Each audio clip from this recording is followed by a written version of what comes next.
Hello, hi there, dear Cancerians. My name is Bella and welcome to my channel. Most people know me as Bella's Secret Psychic, and how I do my readings here on my channel is with the help of my spirit guides. That's how I do all my readings. And just to give you a little bit of information just before I start, because a few people have asked me, the links to all about me and all about my services and my Facebook page is just down below. And readings are done either through my website in terms of mini video readings or longer Skype calls as well. But also you can also use my Instago account, where you can actually, if you've just got a very quick question, you can just send me a message on my app there, and I get back to you quite quickly with all of my readings, unless it's I get back within about 24 hours, something like that. But it's normally a lot sooner as well. So do look at links below, and all my readings also start from as little as $4.99, and they increase in price depending on what type of reading you have and how long it is also too. So just look below. Thank you also for all your wonderful support, you Cancerians, as well, all your lovely beautiful comments. I'm incredibly grateful also that you join me here every month. So what's coming up for you? What is it my guides want you to know in terms of the general themes when it comes to your love life in November? And this covers everybody, so this is going to be around sort of whether you're in a relationship, whether you're single, committed, waiting, whatever stage you're at. My guides are saying here, and I've noticed this with some signs, I think it's the energy of that first week. It feels to be a little bit tense, so I think I'm giving everybody the warning that everyone's a little bit tense in that kind of first week, and anxiety is quite high.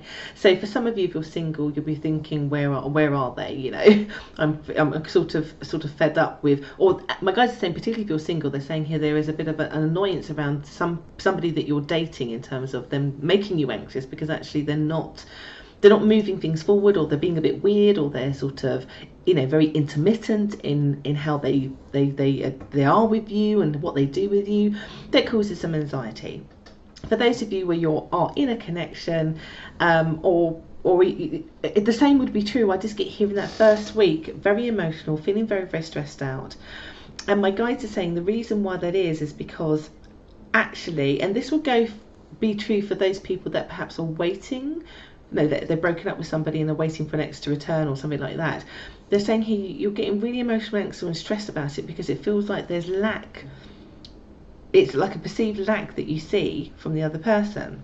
So for example, my guys are saying if you're in a connection, there's love there and everything, but it feels to me that they are a little bit more preoccupied with other stuff, like themselves, work, this other stuff. And you seem to be feeling a bit out of the cold. In the cold is like it's the me show with them, and like so things have died down. Like, you know, they're not doing stuff with you that often, or talking to you that much. Like you could be in the same room and there's just like hardly any chit chat, and you're feeling that they're distracted, but also you're feeling not included in the relationship with them because they seem to be really distant and preoccupied. And I have to say, from their point of view, I think they're completely oblivious because it is the me show with them. But I just get here that it's wearing on you. And the same would be true if it comes to you sort of hoping for a relationship to reconnect, one that you feel that's ebbed and flowed and come, you know the kind of relationship, you know about it if you're in it, where I just get here that you're just like frustrated with the lack of movement from their side, or whatever they have been doing to kind of come forward. It's just not been good enough, and it's like they give you 50% and then you're like, well, can you come in any closer, and then nothing happens. I just get here that you're just like fed up with the lack, and that's pretty much, I've noticed that it's definitely in the first week. But for you people that are waiting on let's say an ex, that will definitely linger for the first 3 weeks of that, because I get here there's some efforts from your side to try to get their attention, or try to tell them what it is you need, or try to say, look, if you're in this, are you coming back or not.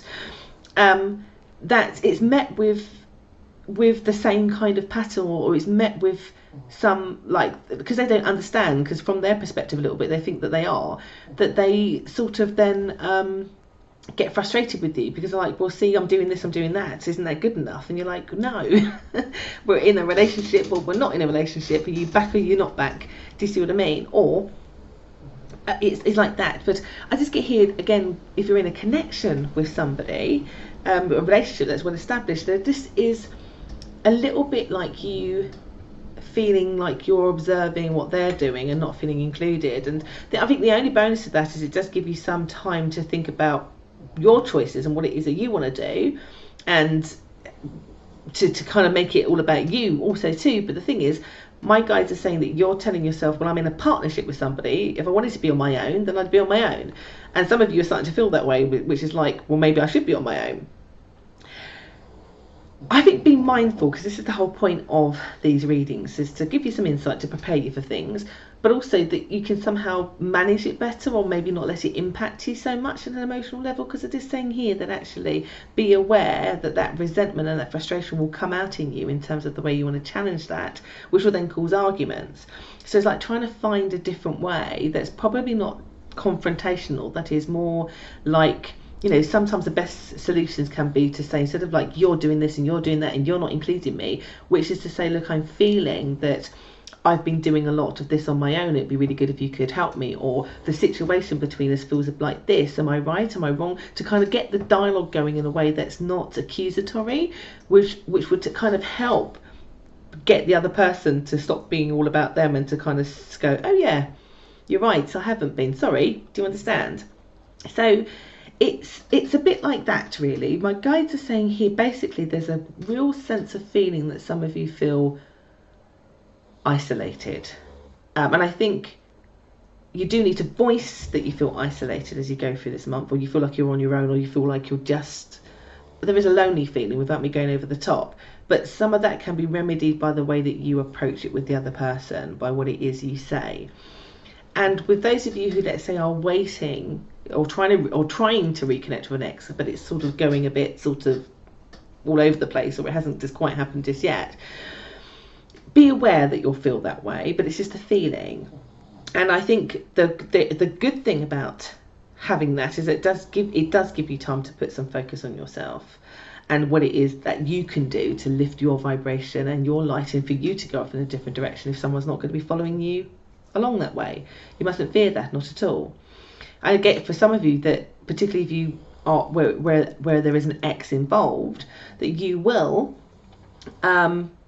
get to the end of the month and be like, well, I don't know where I'm going with this, and I still don't know, and so I am going to take the bull by the horns and to make my own decisions. That would include you also being very, very open to dating other people.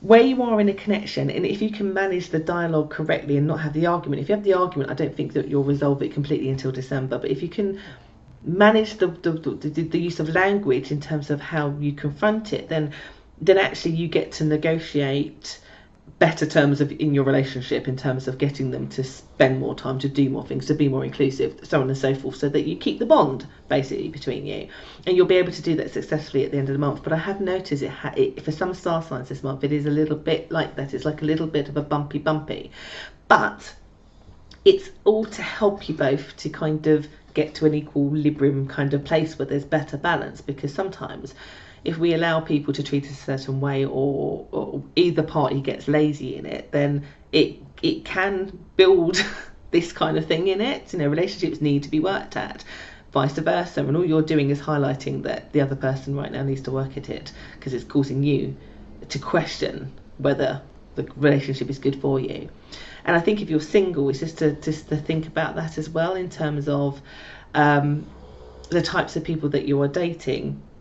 If they are, you know, making you vibrate at a lower level so soon in a connection, then voice that, and if they don't change, then move on, because it is about you getting what you desire, not settling basically, and getting your needs met. Because I get for some of you that are single, you will meet people that they're not meaning to at all be distracted, because for example you've met them but they've got such a busy schedule before they met you, because they were so single they just populated their day with stuff, that they, you know, they're on the football team, or they're, you know, they play the violin, or, you know, they do that 4 times a week, and then suddenly they're in the dating and they're suddenly having to factor you in. sometimes you have to voice and say, well, do you want a date or not? And if you do, you need to prioritize and make some time, and perhaps maybe not do those things so much, because actually, how does that benefit you bonding with me for them to go, yeah, actually, you got a point. I probably should put my violin down on, or perhaps not go and watch football, 5 days a week. Do you understand me? So sometimes it's not because they are meaning to be, and sometimes it's because actually they're so used to being single they've forgotten what it is to be in a connection. I just get you having to, voicing things, and don't be afraid to do that too. So I really do hope that it's given you some insight into the themes that my guides wanted to kind of express for you to be considering as you go through the month of November when it comes to your love life. Again, I've been Bella. I do love to hear from all of you, so please do leave some comments. Do look at all the links below, and I will see you again next month. Take care, and I hope you all have an amazing November. Take care.